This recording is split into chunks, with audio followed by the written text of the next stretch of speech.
Ngayong araw ay pagkukumpara natin ang dalawang lugar kung saan nga ba mas masayang manirahan. Sa city ba?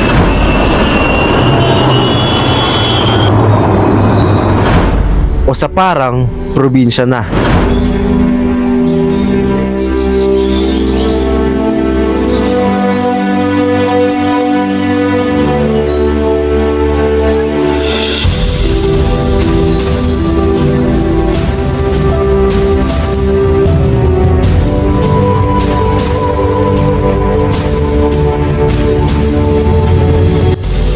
Kaya ngayong araw ay samahan nyo akong puntahan ang dalawang lugar na to. Tara!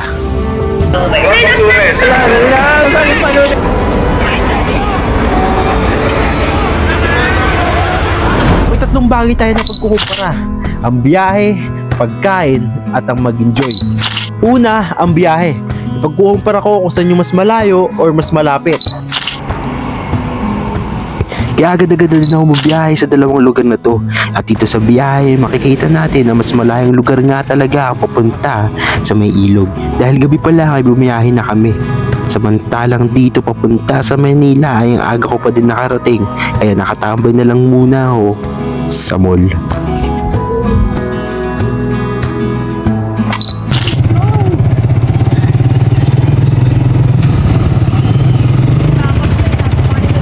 Lubak-lubak guys, mausok, daming truck. Ito yung bago nyo mapuntahan yung magandang lugar. Ito yung mga matadaan at yung mga mangyayari sa inyo. Habang kinakalaban namin ni Makang mausok at malubak na daan sa Montalban, eto naman ako sa mall. Nakatambay sa upuan at buryong-buryo na. Di alam kung anong pwedeng gawin dito. Pansin ko lang din dito sa lugar nila guys, sobrang dami nilang tambayan ng mga upuan, yung mga ganito. Kaya pag nag-stay tayo dito ng sobrang tagal, di tayo maboring eh. Habang buryong-buryo na yung isang ako sa Manila, eto naman ako sa Montalban. Sobrang sarap ng tulog. Tapos na ako, 12:15, mag-out tayo ng trip. Mag-explore tayo ngayon. Kaya parang di ako maburyo dito sa mall, ay naisip ko na munang maglibot-libot at tignan kung anong meron dito.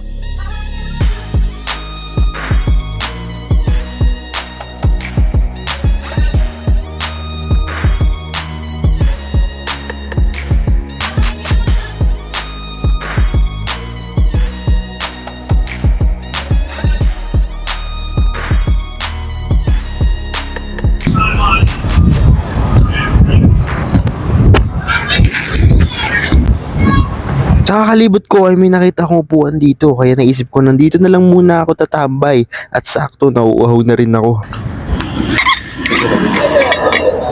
Ay, bakal po. Eh.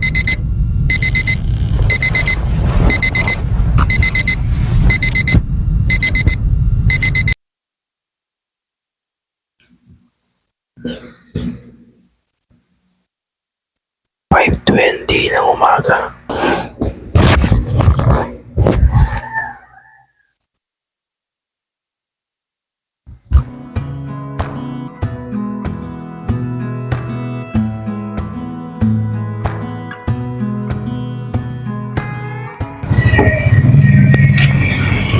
Kaya?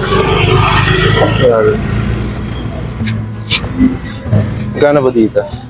Habang namimili na kami ng uulamin namin para mamaya, yung isa naman ako na hirap mahanap kung saan yung McDo. Sa labas na ulit ako. Kanina pa paikot-ikot sa loob ng Glorieta at sa loob ng SM. Walang maupuan. Wala nga gaano upuan dun sa loob. Kaya oras natin ay 12:56 na guys. Oh my god. Hindi pa ako kumakain. Wala pa rin ako nakakitang McDo. May nakita na akong Jollibee sa loob ng Glorieta. Hindi ko alam. Parang strip ko McDo. Isip kami guys kung sabaw or itlog. Yung sabaw namin, pechay lang na sinigang. Walang budget pang karne. Pumasahe pa eh. Tara, pag-itlog na tayo. Kaya mo na. Okay na yan.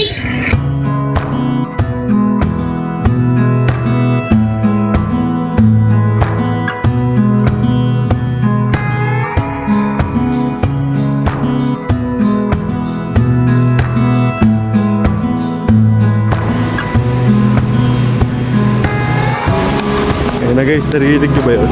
Siyempre hindi. Ewan ko lang kung narinig nyo pero narinig namin. Ayun o, gago. Oh my god, bro. Parang napakalalim eh. Ayun o, lakas ng agos dun o. Hindi sapat dito yung ano guys. Cellphone lang, kailangan drone shot.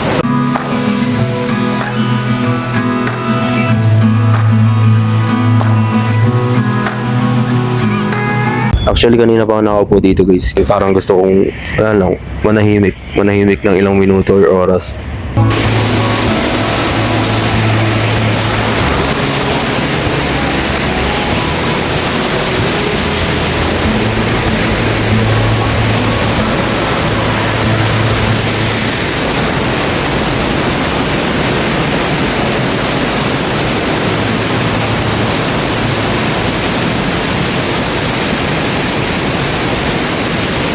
Oras natin ay 1:24. Mamayang 1:30 papasok ulit tayo sa loob ng Glorieta. Kasi di pa tayo kumakain eh. Maghanap tayo ng pwede natin kainin. Naghanap ako dito ng karinderya dito.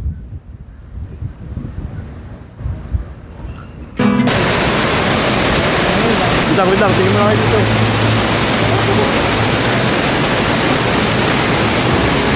Unahan tayo, tikit natin.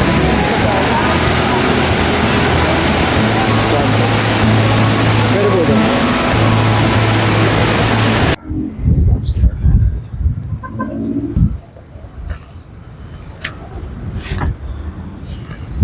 Ito pinakaunang vlog ko na napakaganda ng napuntahan namin. What the fuck, bro? Habang nag-enjoy yung isang ako sa Ilog at ito naman ako yung isa sa Maynila, nag-enjoy na rin ako dahil nakita ko na ang McDo. Makakakain na ako pare. Ayun ako pala nakikita. Dito lang pala. Sa entrance lang pala yung McDo.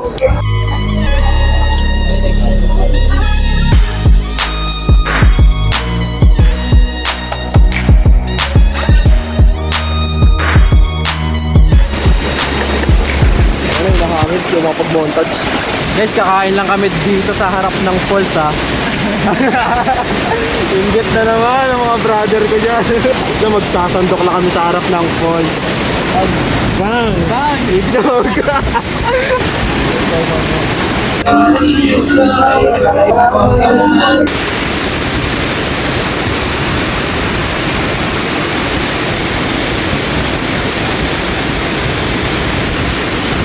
Ngayong alam na natin kung saan yung mas malayong lugar at saan yung mas magandang ambience habang kumakain. Ngayon naman, iaalamin natin kung saan tayo mas mag-e-enjoy na lugar.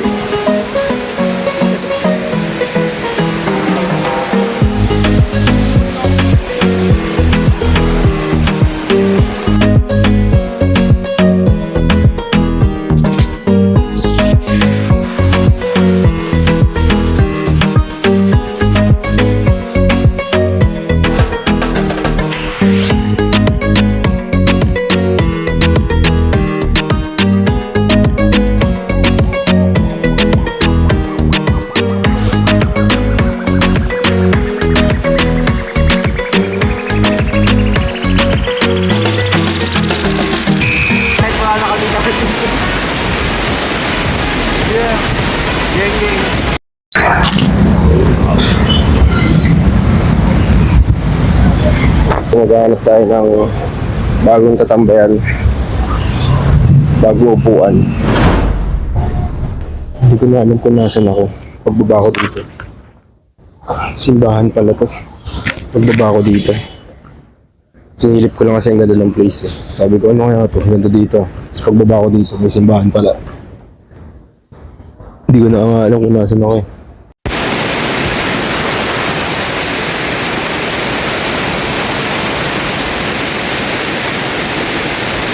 Sigat na kami kakabagsak ha.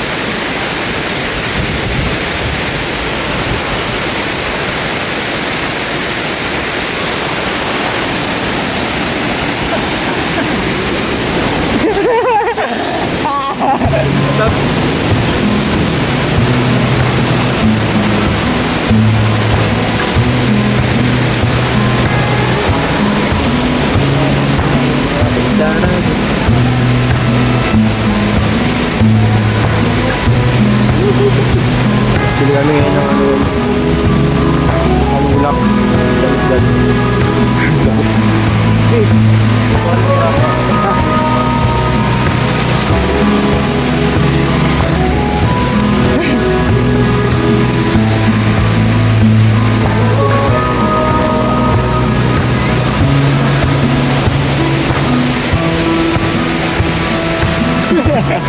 Kaya na kumagano ng puta. Dito na kami ulit sa cottage. Nakabili na kami guys ng panulak. Upo muna ako dun sa bigat guys.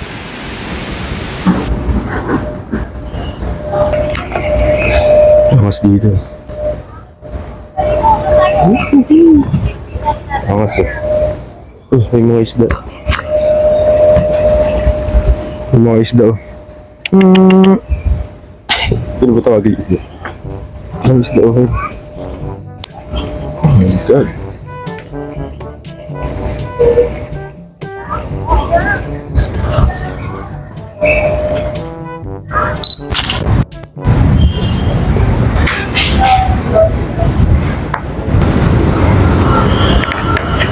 Oh my God, bro. Asan na ako? Hindi ko makita.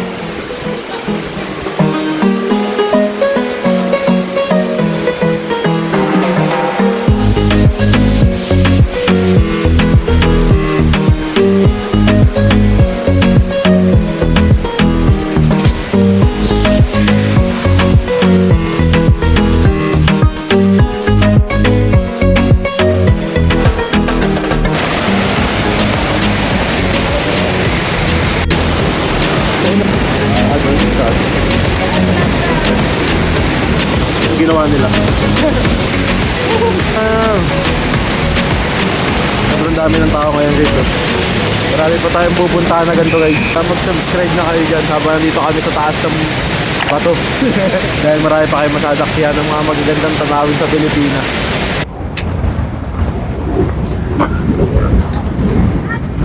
Dito na lang muna tayo maupo, magpapahinga.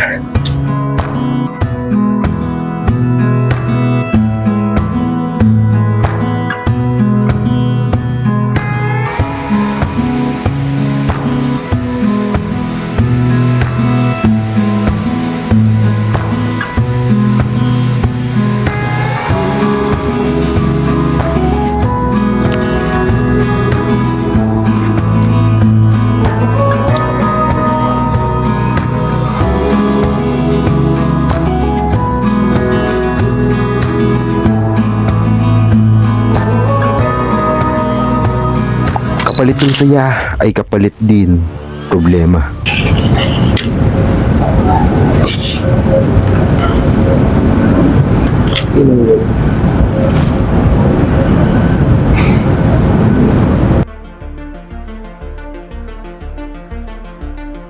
Naghilamos ako.